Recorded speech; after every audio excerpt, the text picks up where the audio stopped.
I'm sitting here focusing on combat. He's out there playing video games. Somewhere inside of him, he thinks there's a chance that he's gonna take food off my family's table. They don't care whether they win or lose. They're glad to be here. They're just glad to be here.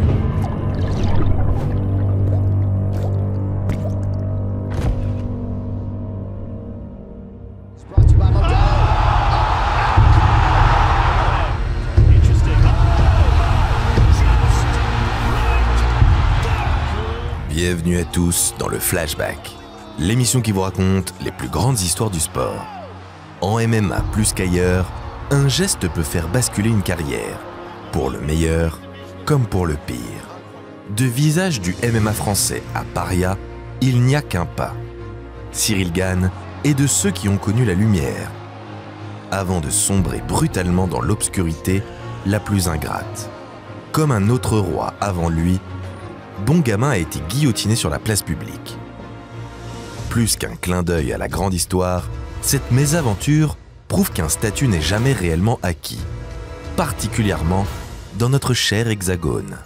De l'humiliation à la rédemption, on vous raconte le chemin de croix de Cyril Gane, ou comment celui qui était l'idole des Français a vu son destin s'effondrer en 2 minutes et 4 secondes. Alors rentrez bien le cou dans les épaules, car on prend notre fameuse machine à remonter le temps, direction l'UFC 285 en ce 4 mars 2023. Vous êtes prêts? Let's go!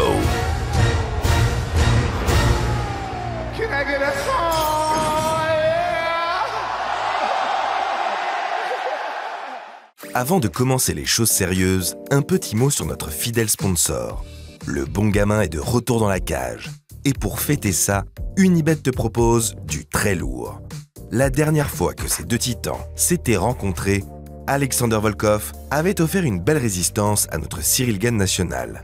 Pour cette revanche, Volkov reste sur 4 victoires de suite, tandis que Cyril n'a plus combattu depuis plus d'1 an. Volkov est proposé à 3,65 sur Unibet, une cote audacieuse pour un combattant qui sort de 4 finitions consécutives. Malgré tout, on miserait bien sur notre champion français avec une cote à 1,25 qui montre bien qu'il est LE favori de ce combat. Pour aller plus loin, la victoire par KO de Cyril est proposée avec une cote de 6, une vraie prise de risque vu que le combat est en 3 rounds. Et pour ceux qui sentent le combat explosif mais indécis, une issue par KO ou TKO, quel que soit le vainqueur, est proposée à 4,25. Sur Unibet, profite d'un bonus allant jusqu'à 100 € à l'inscription avec le code BOXING. Pour t'inscrire, le lien est dans la description. Mais n'oublie pas que le pari doit rester maîtrisé. Ne joue pas ce que tu ne peux pas te permettre de perdre. Et surtout, c'est interdit aux mineurs. Allez, on peut revenir à notre flashback.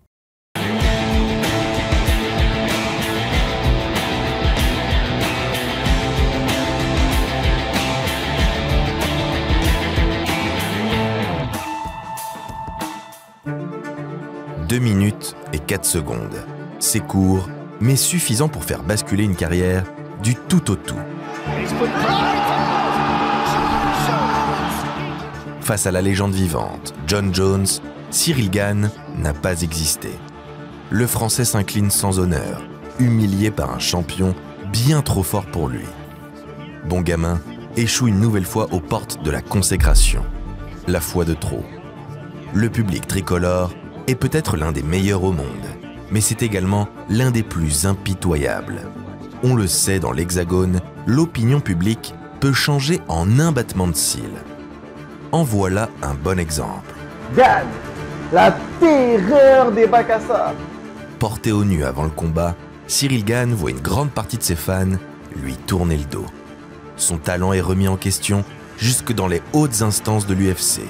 Habituellement loué pour son attitude décontractée et son hermétisme face à la pression, le Vendéen est désormais accusé de je m'en foutisme et de fainéantise à l'entraînement. Il faut bien reconnaître que dans sa communication, Gane n'a pas renvoyé l'image d'un homme prêt à vivre le moment le plus important de sa carrière. Quelques jours avant l'échéance, des vidéos sont postées sur Internet. On y voit Cyril jouer à la console, s'amuser et même danser. On dirait presque qu'il prend l'événement à la légère, comme s'il était simplement content d'être là.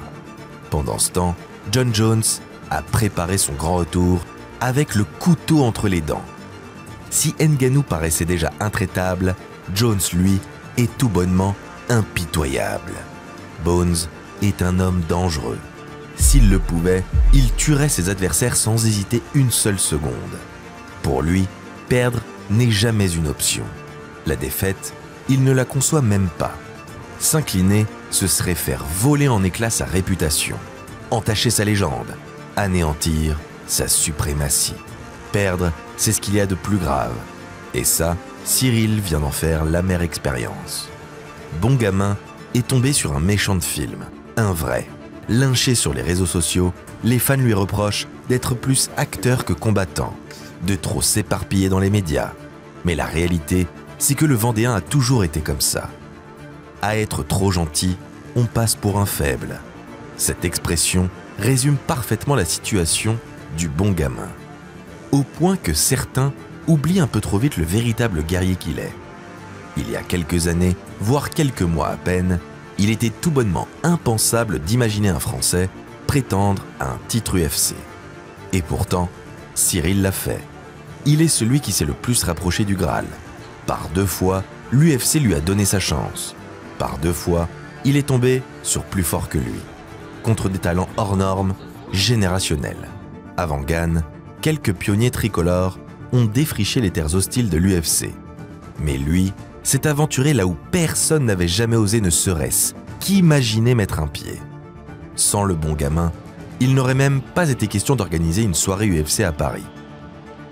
Si le MMA français en est là aujourd'hui, c'est en grande partie grâce à lui, grâce à sa personnalité populaire et à son talent indéniable.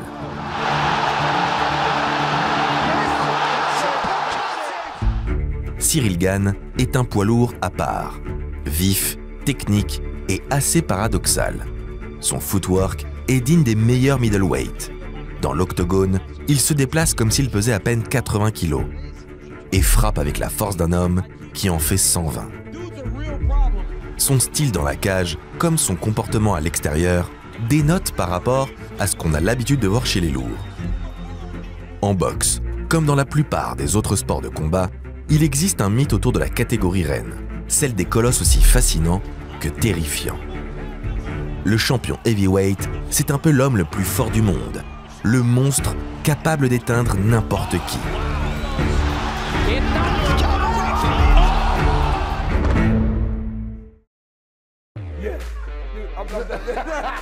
Tout l'inverse de Cyril Gane, un athlète sympathique, un mec good vibes et accessible avec qui on a envie d'être ami. It was funny. Yeah, that When was Derry funny. Lewis hit you, it was funny. It's funny.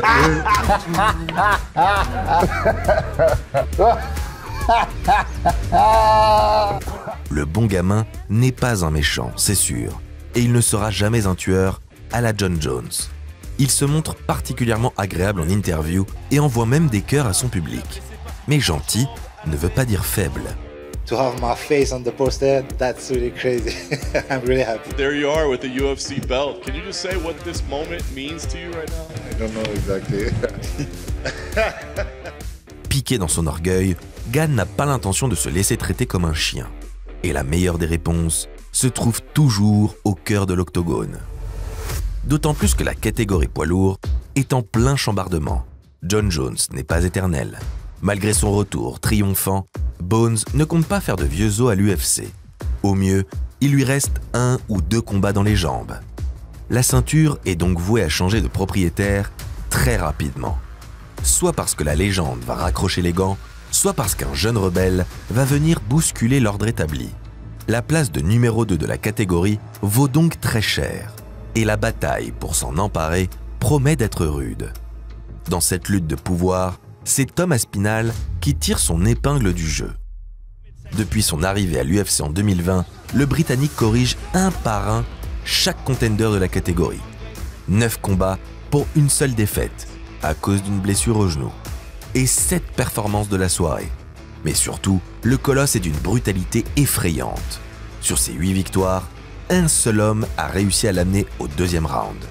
Mais que ce soit dans la première ou dans la seconde reprise, le résultat reste toujours le même. Champion intérimaire depuis novembre 2023, Aspinall attend patiemment son tour pour un title shot.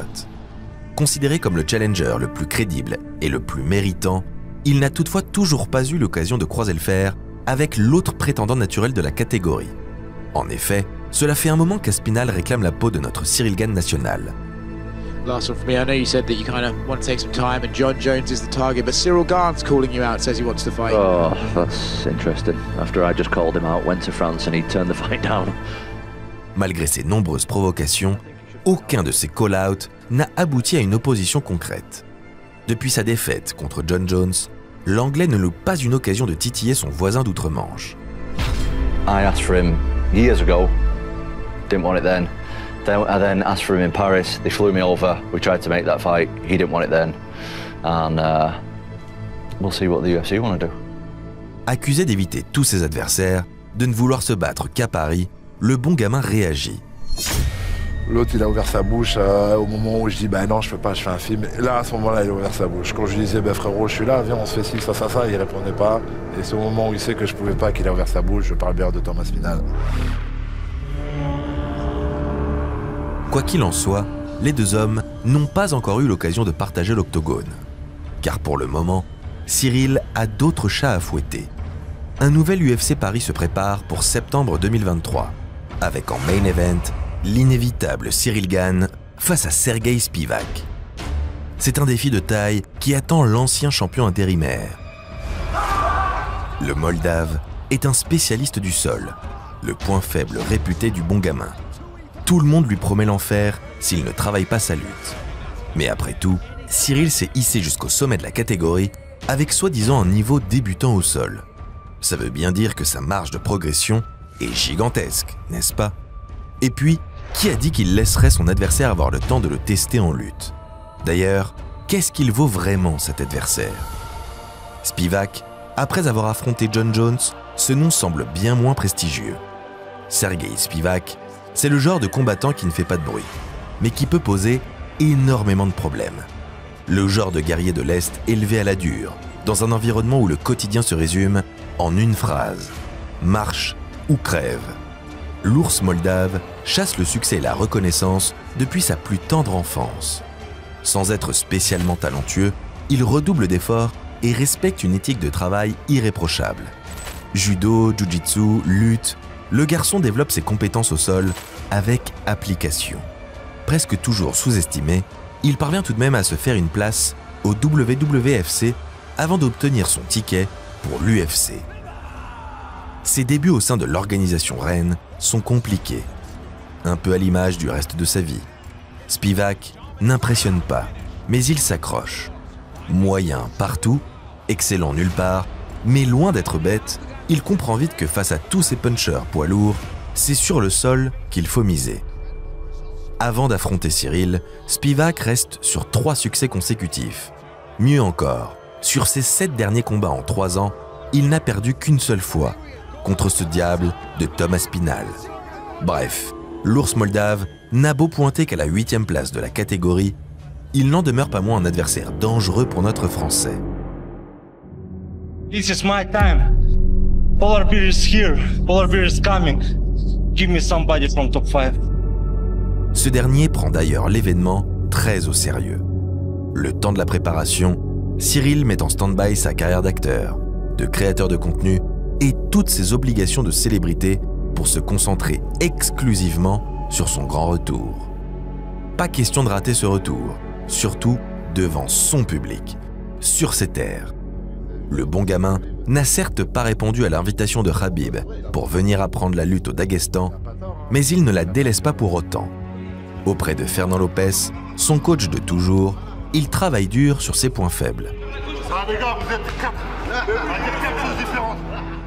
Sans négliger ses points forts. On le voit notamment tourner avec Nassourdine Imavov, l'autre étoile française de l'UFC. On sent que la superstar française veut marquer le coup.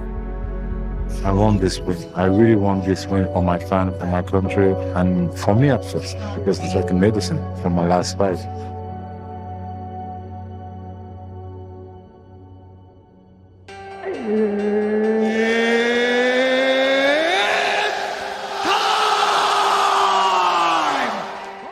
sommes, c'est le jour J. Les 15 600 spectateurs de l'Accor Arena répondent présents pour enflammer la soirée. Tous les combattants de la main card assurent le spectacle. Morgan Charrière et BSD régalent le public, pendant que Manon Fiorot s'impose face à la légende Rose Namajunas. Il ne reste plus que le main event, le retour de Cyril Gane. Le combat commence au rythme de la Marseillaise.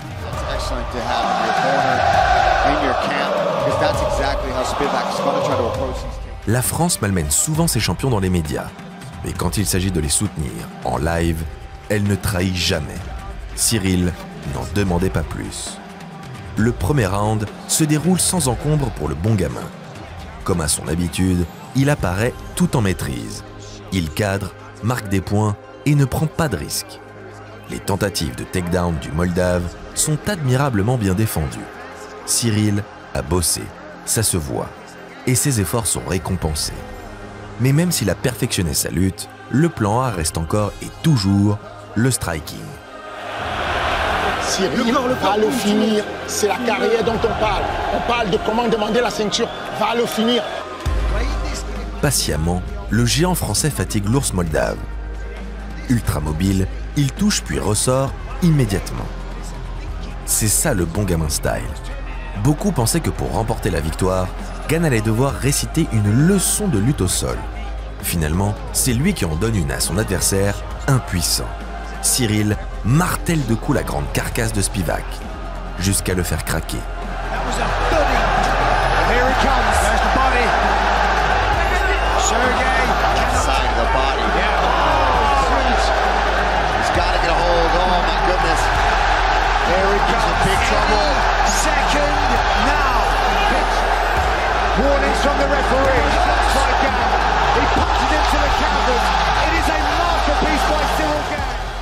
Sans avoir été touché ou presque, Cyril Gane s'impose encore sur ses terres à l'UFC Paris.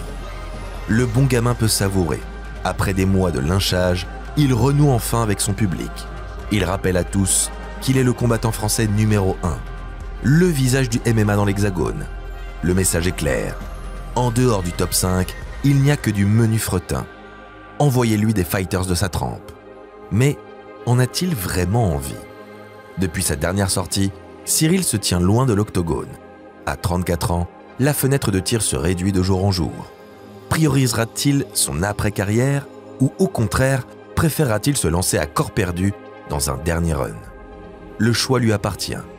Quoi qu'il arrive, Cyril Gane a déjà tout gagné. Il n'a plus rien à prouver, ni besoin de mettre sa santé en péril.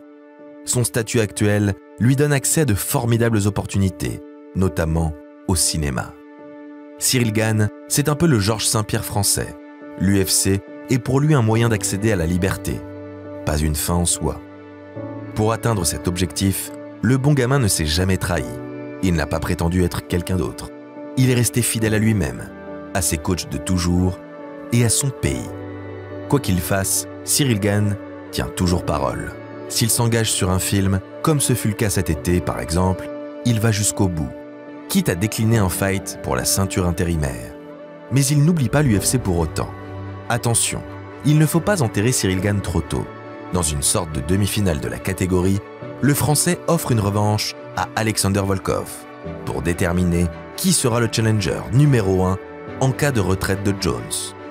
Le futur de la catégorie est bien difficile à anticiper, mais ce qui est sûr, c'est que le Français doit s'imposer pour revenir dans les plans de Dana White. Quoi qu'il arrive, Cyril Gane n'est pas le genre d'homme à se travestir pour obtenir ce qu'il veut. Nul ne peut dire avec certitude si Dana White lui passera un jour la mythique ceinture autour de la taille. Mais ce qui est sûr, c'est que le bon gamin pourra se regarder dans la glace avec fierté. Il a déjà accompli son destin, en portant le MMA français là où personne n'osait l'imaginer.